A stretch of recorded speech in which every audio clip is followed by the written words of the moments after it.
Thank you, Dana. Thank you, everybody, for having me talk. I started teaching mathematics, as Dana said, and in 2009, I was given the opportunity to teach physics. I teach still some mathematics courses, but mainly my assignment is in the physics department.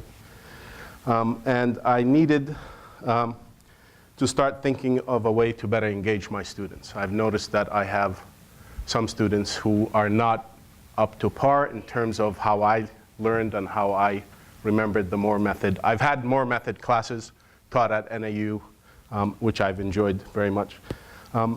I'd like to give you an idea of what Victor Valley College is about, especially the physics department, and then tell you about some of the pedagogical approaches that I use, some of the assessment methods that I've used, some of the success rates that I've had, and then some of the student comments, which I think summarize everything and how much I believe this approach has been helpful to them.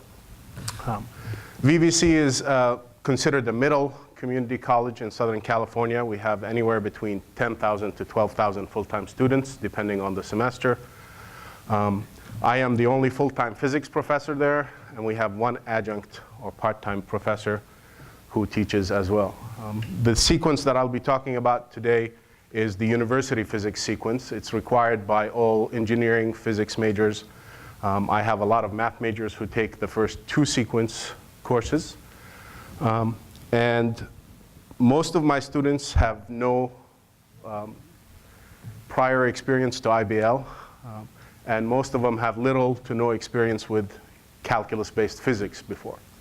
So this is an approach that I went into shaking in my boots because it was new for them, and more importantly, it was new for me.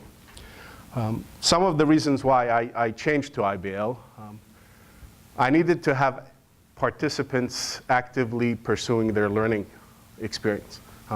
I got tired of me with my back to them, writing on the board. God knows whether they were taking notes on what I was talking about. I did not understand their level of understanding. I couldn't gauge it. I couldn't see whether they're being stuck on a point that I was lecturing upon or teaching them upon. And more importantly, it was just me talking. And that's not, I did not think that was effective. I also needed them to have regular feedback and assessments on what we were covering in class. The typical 1 week for assignments was not cutting it for me. I had a lot of dropouts. I had some poor success rates. When I say poor success rates, I'm talking mid to high 60%. And lastly, I didn't think that the traditional method of teaching with me lecturing and then taking notes was effective, at least not for me and not for the students in my class. So one of the things that I've decided is to change that. And one way I've decided to do that is it took about a summer where I sat down, wrote lecture notes. By lecture notes, I don't mean chapter notes or what I would have been writing on the class, mostly definitions, main concepts, main ideas. I came up with a new set of assignments for the class. I started an online section for the class, and here's how I teach it. Before the first meeting of the class, I go over the new system. The first class, we spend the whole time discussing the syllabus, what I expect from them, what they can expect from me, how different it's going to be than what they normally have taken in the past, and we set the rules. And I have them actually sign a paper that they understand everything and that they agree with everything, because I need to have buy-in before we start everything. That day, I tell them, go ahead and read the first topic. I've listed it on my, I use Moodle. I don't know if you're familiar with Moodle. It's a free course management system. I have it attached to my website. I tell them, go and read this topic because that's what we're going to cover next time. And I'll tell you what I mean by cover. I also have generated some slides for them that tell them where in the book, I don't require a book, but I have books in reserves in the library where they can go to check how these concepts are applied and how the problem solving strategies are attached. And finally, I asked them to formulate some questions about the lecture notes, the slides, or some of the examples that they worked that they might have had trouble with. I tell them up front, I don't expect you to understand the material 100%. If you do, you're probably too advanced for this course anyways. You need to go to the next higher one. How many students? I have anywhere between 15 to 24, which is a plus. I've been blessed with that I have small class sizes. The actual first meeting on the topic is a discussion about the topics, the main concepts that they've read, an question-answer session on anything that they've read that they didn't understand. And one different thing I do is I don't answer the question right away. I ask if anybody else in the class knows the answer, and then we build the discussion based on that. There are no wrong answers, just more correct answers than others, is what I tell them. So I try to encourage the participation.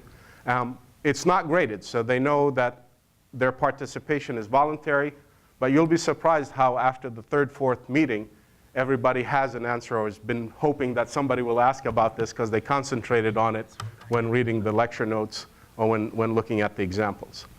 One thing I'm hoping to do in the future is have people come up to the board and start actually solving problems in the board, which we don't do till later a little bit.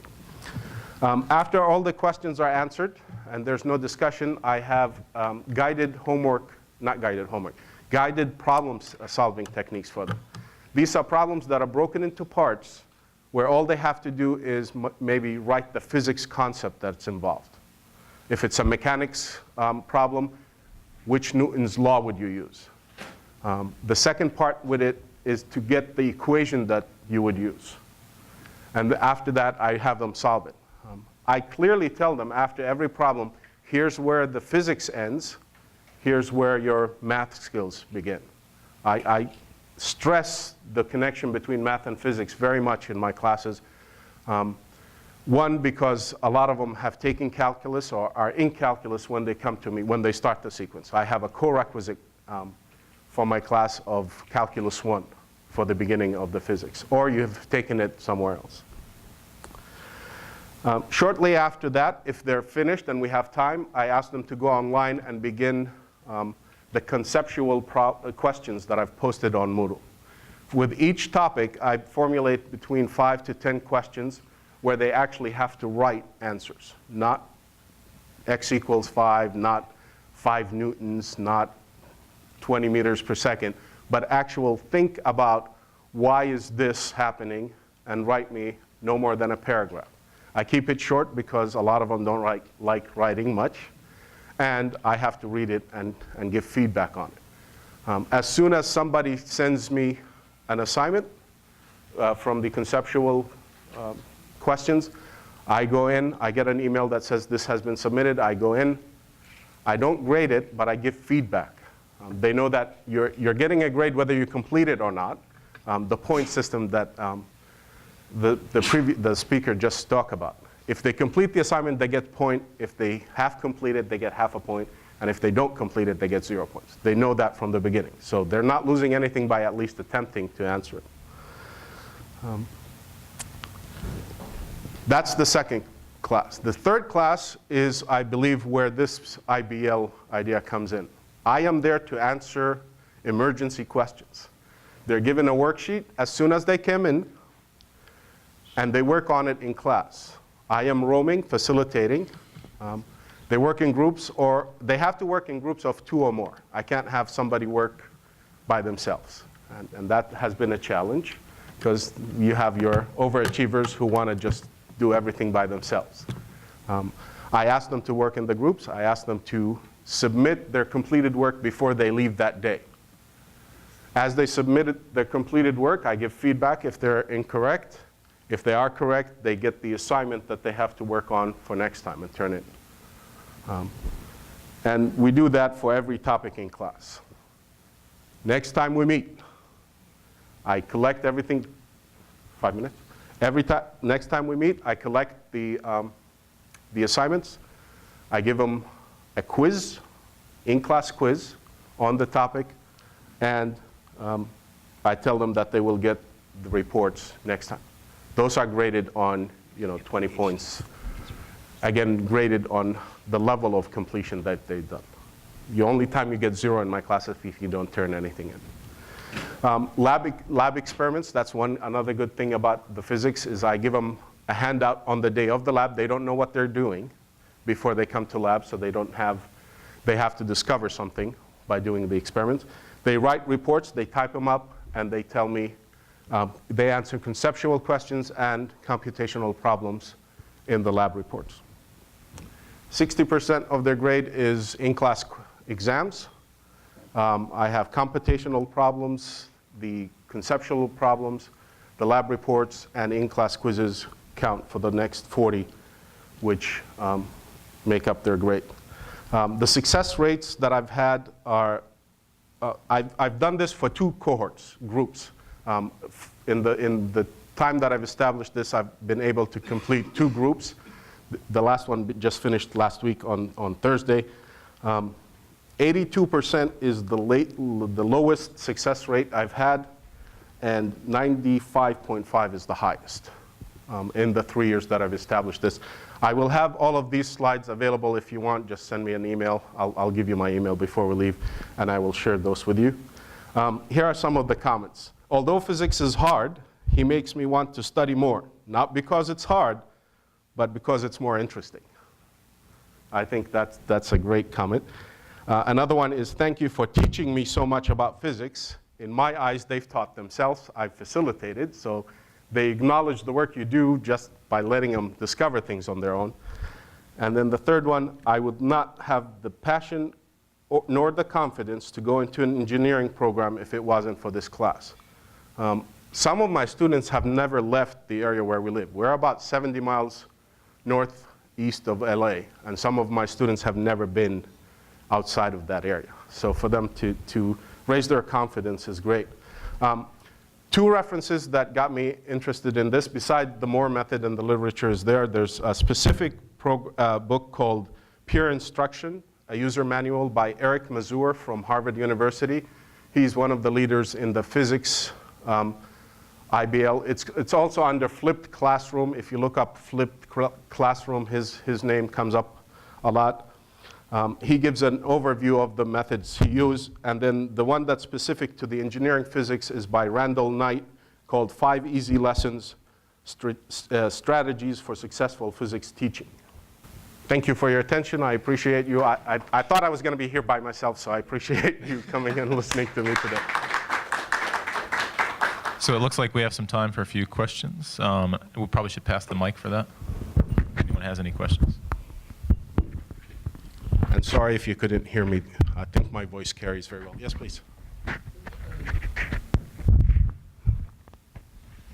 Do you find that using a Moore method style somehow facilitates bringing the mathematics into physics? I've done that ever since I started because my background is mathematics. I do not assume they know any of the math that we cover in class. So one thing I do at the beginning, especially for those students who have taken calculus, is I give them a calculus worksheet just to test their knowledge, and I only give that to the students who had calculus. For the ones who don't have calculus, I usually give them the algebra trig part, which is what we call pre-calculus at our school. It's very helpful because, as you know, most of the problem-solving session end up a math problem. They're either integrating, they're solving an equation, they're solving a differential equation, but the physics is setting up that equation. So yes, math has a big part in how I teach, and that's one reason why I got into the Moore method for the physics. I hope I answered your question. Any other questions? So you mentioned that you break up and you talk to them about when you switch from physics to math. I guess my question was, in many ways, because I'm a chemist, so setting up problems you do answer, I guess getting the setup is your chemistry, answering or figuring out the answer is math, but then interpreting goes back. Absolutely. And I guess you just didn't distinguish that, and so I was assuming you made that Absolutely. direct connection with your students, but. Every time they have an answer, they have to tell me 2 things. mathematically make sense, and more importantly, does it physically make sense? You can end up with a quadratic equation for a time problem, which sometimes leads to a negative result. Does that make sense in physics to have you left minus 5 seconds before you started? I asked them that. And a lot of times at the end of the problem, they have to write a sentence to summarize their finding.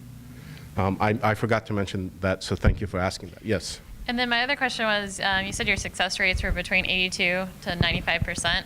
What are you defining as a success rate? We have, in California, I don't know if you have, student learning outcomes is a big buzzword in California these days. You might have called them learning objectives, or they have so many names. We have student learning outcomes that we have to create assignments that follow a certain rubric, for lack of a better name, that we assess students based on those. So it's almost state mandated what we follow. It's not up to me.